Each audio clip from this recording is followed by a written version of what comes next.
বন্ধুরা, প্রতি বছর এই পবিত্র ভাদ্র মাসে কৃষ্ণপক্ষের এই রোহিণী নক্ষত্রে পালন করা হয় জন্মাষ্টমীর উৎসব। আর এই 2025 সালে জন্মাষ্টমী তিথি পড়েছে এই শ্রাবণ মাসের রোহিণী নক্ষত্রে 15ই আগস্ট শুক্রবার রাত 11:51 এবং এই অষ্টমী তিথি থাকবে 16ই আগস্ট শনিবার রাত 9:35। আর বন্ধুরা, এই কৃষ্ণ জন্মাষ্টমীর শুভ মুহূর্ত থাকবে 15ই আগস্ট রাত্রি 12:04 থেকে রাত 12:47 পর্যন্ত। এই সময়ের মধ্যে গোপালের পুজো করলে সবচেয়ে শুভ ফল পাওয়া যায়। বন্ধুরা, এই নির্দিষ্ট 45 মিনিট সময়ের মধ্যে এই নিষিদ্ধ পূজা আপনাদেরকে সেরে নেওয়া প্রয়োজন। আর এই সময়কালকে ভগবান শ্রীকৃষ্ণের জন্ম বলে গণ্য করা হয়। আর এই পবিত্র নির্দিষ্ট সময়টিতে ভগবান শ্রীকৃষ্ণের বা গোপালের অভিষেক করানো হয়ে থাকে। পঞ্চামৃত বা পঞ্চগব্য দিয়ে অভিষেক ক্রিয়া সম্পূর্ণ হওয়ার পর ভগবানের শৃঙ্গার করা হয়, অর্থাৎ নতুন বস্ত্র পরিধান করানো হয় এবং তারই সাথে ঈশ্বর বা ভগবানের মাথায় একটি ময়ূরের পালকের মুকুট এবং হাতে একটি বাঁশি অতি অবশ্যই দেয়া হয়। কারণ এই দিনে বন্ধুরা, পরমেশ্বর ভগবান শ্রীকৃষ্ণ এই ধরাধামে অবতীর্ণ হয়েছিলেন। শাস্ত্র বলছে লক্ষ লক্ষ একাদশীর সমান এই জন্মাষ্টমীর দিন ব্রত পালন করলে বা ভগবানের সামান্য ভক্তি করে তার পুজো অর্চনা করলেও এর ফল পাওয়া যায়। বলা হয় এই দিনে কিছু নিয়ম মেনে ভগবানের কাছে নিজের মনোবাসনা বললে ভগবান তা অবশ্যই পূর্ণ করে দেন। তাই এবছর বন্ধুরা 2025 সালে এই অষ্টমী তিথি শুরু হয়ে যাচ্ছে আগামী 15ই আগস্ট শুক্রবার দিন রাত্রি 12:04 থেকে রাত 12:47 পর্যন্ত। এই সময়ের মধ্যে গোপালের পুজো করলে সবচেয়ে শুভ ফল পাওয়া যায়। বন্ধুরা, এই নির্দিষ্ট 45 মিনিট সময়ের মধ্যে এই নিষিদ্ধ পূজা আপনাদেরকে সেরে নেওয়া প্রয়োজন। আর এই সময়কালকে ভগবান শ্রীকৃষ্ণের জন্ম বলে গণ্য করা হয়। আর এই পবিত্র নির্দিষ্ট সময়টিতে ভগবান শ্রীকৃষ্ণের বা গোপালের অভিষেক করানো হয়ে থাকে। ফলে বিশুদ্ধ পঞ্জিকা ও বৈষ্ণব মতে আগামী 16ই আগস্ট শনিবার জন্মাষ্টমীর পুজো ব্রত উপবাস সম্পূর্ণ করবেন। মানে শনিবার দিনই পালন হচ্ছে 2025 সালে ভগবানের জন্মাষ্টমী। তাই অবশ্যই বন্ধুরা, আপনারা এই জন্মাষ্টমীর দিন সকালে ঘুম থেকে উঠে 1 ঘটি জলে এই সামান্য জিনিসটি মিশিয়ে বাড়ির এখানে অবশ্যই ঢেলে দিন। এতে আপনাদের বাড়ির বাস্তুদোষ কাটবে। বাড়িতে ভগবানের কৃপায় গৃহে সুখ শান্তি অর্থ সৌভাগ্যে ভরা থাকবে। এছাড়াও এই দিনে যারা বন্ধুরা ফুল ও ফলটি পায় তারাই হয় ভগবানের কৃপায় ভাগ্যশালী। তাই জন্মাষ্টমীর দিন কিন্তু বন্ধুরা এই ফুল ও ফল আপনারা গৃহে এনে রাখবেন। এছাড়াও সাথে বন্ধুরা আমরা এটাও জানবো যে এই পবিত্র জন্মাষ্টমীর দিন কোন গাছ বাড়িতে লাগালে সারা বছর আমাদের বাড়িতে সৌভাগ্যে ভরা থাকে এবং সকালে উঠে ভগবানের কোন মন্ত্র স্মরণ করলে দুর্ভাগ্য দরিদ্রতা অশান্তি ভগবান হরণ করে নেয় এবং তুলসী তলায় জন্মাষ্টমীর দিন ভগবানের কোন প্রিয় মন্ত্র বললে ভগবান শ্রীকৃষ্ণ ও মা লক্ষ্মীর কৃপা আমাদের আয় উন্নতি বৃদ্ধি পায়। তাই অবশ্যই কিন্তু বন্ধুরা আপনারা ভিডিওটি পুরো দেখুন। বন্ধুরা, আমাদের শাস্ত্র অনুসার 4টি মাসকে সর্বশ্রেষ্ঠ বলে মানা হয়েছে। 1 বৈশাখ মাস, 2 কার্তিক মাস, 3 মাঘ মাস এবং 4 ভাদ্র মাস। কারণ এই মাসে ভগবান পরমেশ্বর এই ধরাধামে অবতীর্ণ হয়েছিলেন। এছাড়াও এই মাসে বন্ধুরা অনেক শুভ দিন রয়েছে। শাস্ত্রে বলছে এই মাসে আমাদেরকে যত বেশি করে হোক আমাদের পুণ্য অর্জন করা উচিত, ভগবানের নাম করা উচিত। কারণ এই মাসে বন্ধুরা সামান্য কিছু কার্যে আমাদের সারা বছর সুখ সৌভাগ্য ভরে ওঠে। কারণ শ্রাবণ মাস যেমন ভগবান শিবের মাস, ঠিক তেমনি ভাদ্র মাস কিন্তু ভগবান শ্রীকৃষ্ণের মাস। তাই ভাদ্র মাস চলাকালীন বন্ধুরা আপনারা এই 3টি গাছের মধ্যে যে কোনো 2টি গাছ তুলসী গাছের পাশে লাগিয়ে ফেলুন এতে বন্ধুরা আপনাদের বাড়ির বাস্তু দোষ কাটবে এবং সারা বছর আপনাদের বাড়িতে অর্থ সুখ সৌভাগ্যে ভরা থাকবে। তাই ভিডিওটি অবশ্যই কিন্তু বন্ধুরা আপনারা পুরো দেখুন, কারণ আজকের এই ভিডিওটিতে বন্ধুরা আপনাদেরকে জানাবো যে বাড়ির কোন দিকে এবং কবে আপনারা এই গাছগুলি লাগাবেন, এবং সকালে এই মাসে ঘুম থেকে উঠে ভগবানের কোন মন্ত্র বা ভগবানের কোন নাম আপনারা স্মরণ করবেন, এবং এই মাসে কিছু গুরুত্বপূর্ণ নিয়ম। তাই যদি বন্ধুরা আপনারা ভগবান শ্রীকৃষ্ণের ভক্ত হয়ে থাকেন, তাহলে ভিডিওটি বন্ধুরা আপনারা একটি লাইক করে কমেন্টে আপনারা বলুন জয় শ্রীকৃষ্ণ, রাধে রাধে। নাম্বার 1, বন্ধুরা এই পবিত্র ভাদ্র মাসে ভগবান শ্রীকৃষ্ণ ও রাধারানীর জন্ম মাস। তাই এই মাসে বন্ধুরা আমাদের বেশি বেশি করে হরিনাম করা উচিত। তাই এই মাসে বন্ধুরা আপনারা সকালে ঘুম থেকে উঠে আপনারা 3 বার ওং মাধবায় নমঃ বা হরে কৃষ্ণ মহামন্ত্র আপনারা জপ করতে কখনোই ভুলবেন না। নাম্বার 2, বন্ধুরা এই মাস যেহেতু ভগবান বিষ্ণুকে অর্পণ করা হয়েছে, তাই এই মাসে বন্ধুরা আমাদের গঙ্গা স্নান, দান, ধ্যান, দরিদ্র সেবা, ভগবান শ্রীকৃষ্ণ ও রাধারানী ও লক্ষ্মীনারায়ণের পুজোয় তাদের মন্ত্র জপে জীবনে সুখ সৌভাগ্যের আগমন হয়। তাই বন্ধুরা এই পবিত্র জন্মাষ্টমীর দিন আপনারা ভগবানের কৃপা লাভ করার একটা বড় সুবর্ণ সুযোগ আসছে। তাই বন্ধুরা এই ভিডিওটিতে বলা এই সামান্য নিয়মগুলি আপনারা এই দিনে অবশ্যই মেনে চলুন। দেখবেন ভগবানের কৃপায় আপনাদের জীবনে কেমন সুখ সৌভাগ্যে ভরে গেছে।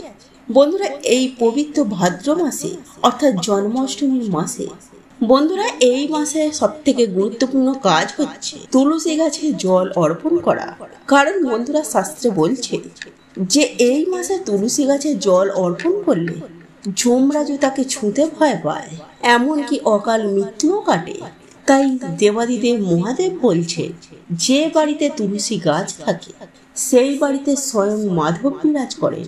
তাই এই মাসে বন্ধুরা তুলসী গাছে জল অর্পণ করার সময় যে মন্ত্রটি বলবেন তা হলো নমো তুলসী কল্যাণী তুলসী নমঃ বিষ্ণু প্রিয়ে শুভে নমো মোক্ষ প্রদ দেবী নমো সম্পদ প্রদায়িকে। বন্ধুরা এই মাসে এই তুলসী গাছে এই মন্ত্র বলে জল দিলে জীবন থেকে দুর্ভাগ্য কাটে, মা লক্ষ্মীর কৃপায় সংসারে আয় উন্নতি বৃদ্ধি পায়। তাই অবশ্যই বন্ধুরা আপনারা কিন্তু এই জন্মাষ্টমীর দিন বা এই মাসের যে কোনো বৃহস্পতিবার দিন তুলসী গাছে এই মন্ত্র বলে জল দিতে কখনোই ভুলবেন না। নাম্বার 4, বন্ধুরা এই ভাদ্র মাস ভগবান বিষ্ণু ও মা লক্ষ্মীর মা। তাই পবিত্র মাসে বন্ধুরা আপনারা যে গাছগুলি বাড়িতে লাগাবেন সেটি হচ্ছে কৃষ্ণ তুলসী।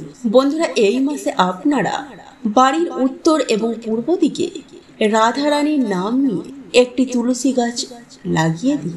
এতে সারা বছর বন্ধুরা আপনাদের বাড়িতে মা লক্ষ্মীর কৃপায় ধনধান্যে ভরে থাকবে। কিন্তু বন্ধুরা সোজা কিন্তু আপনারা মাটিতে লাগাবেন না, কোনো টবে বা কোনো উঁচু জায়গায় কিন্তু গাছটিকে লাগাবেন। এবং তুলসী গাছের সাথে আপনারা যে গাছটি লাগাবেন তা হচ্ছে ধুতুরা বা অপরাজিতা গাছ। কারণ অপরাজিতা হচ্ছে মা দুর্গার অপর নাম এবং ধুতরা গাছ হচ্ছে ভগবান শিবের অত্যন্ত প্রিয়। তাই এই 3টি গাছ যদি বন্ধুরা একই জায়গায় থাকে তাহলে সেই বাড়িতে শিব শক্তি এবং লক্ষ্মী নারায়ণের বাস হয়। তাই বন্ধুরা এই মাস চলাকালীন এই কার্যটি কিন্তু আপনারা অবশ্যই করে রাখুন। তাই বন্ধুরা আপনারা এই জন্মাষ্টমীর আগের দিন কিন্তু অবশ্যই নিরামিষ আহার গ্রহণ করবেন এবং জন্মাষ্টমীর দিন আপনারা পারলে অবশ্যই ব্রহ্ম মুহূর্তে ঘুম থেকে ওঠার চেষ্টা করবেন এবং ঘুম থেকে উঠে বন্ধুরা আপনারা সবার প্রথমে ভগবান শ্রীকৃষ্ণের নাম মনে মনে স্মরণ করবেন এবং মনে মনে আপনারা বলবেন, হে প্রভু, তোমার এই ভক্ত আজ তোমার চরণে নিজেকে আজ সমর্পণ করেছেন।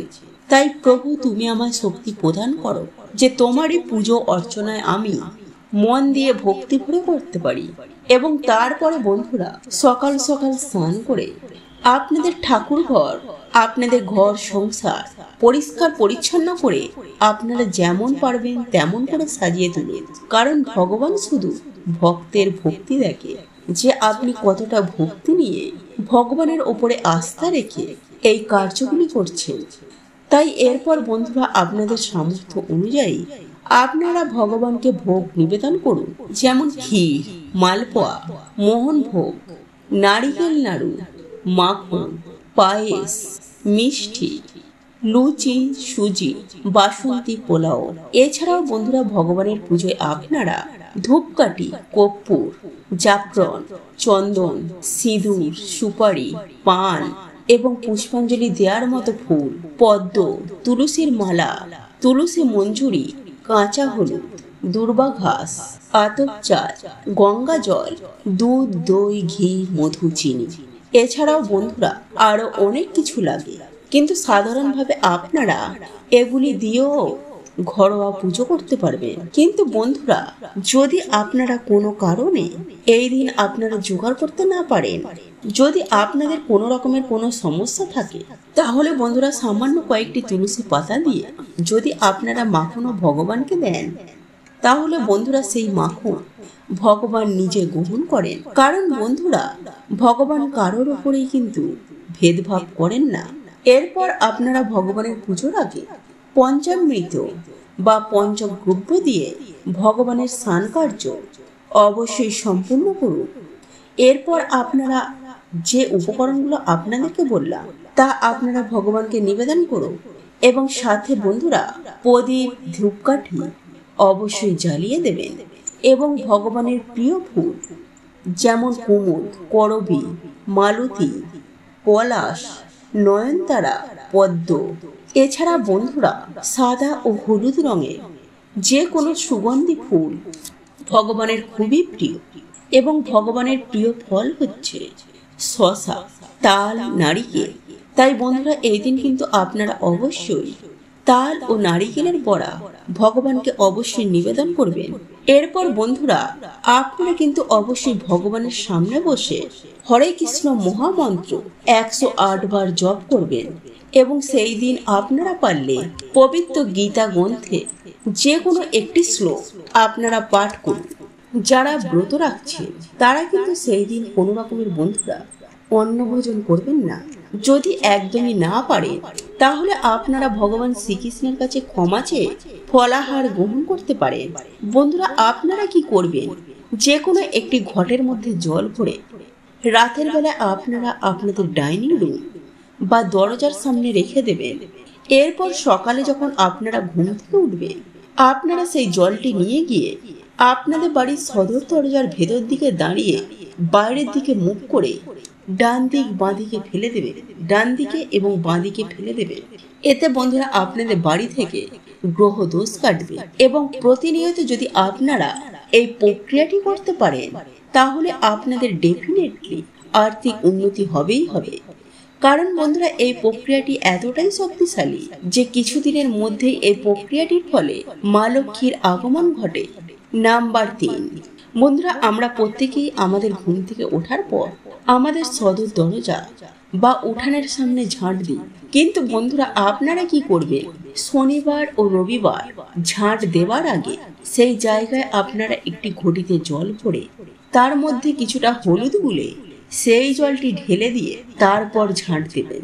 এতে বন্ধুরা যদি কেউ আপনাদের বাড়িতে কোনো রকমের ক্ষতি করে থাকে তাহলে কিছুদিনের মধ্যেই বন্ধুরা সেই ক্ষতি বা নেগেটিভ এনার্জি তাদের বাড়িতে রিটার্ন চলে যাবে।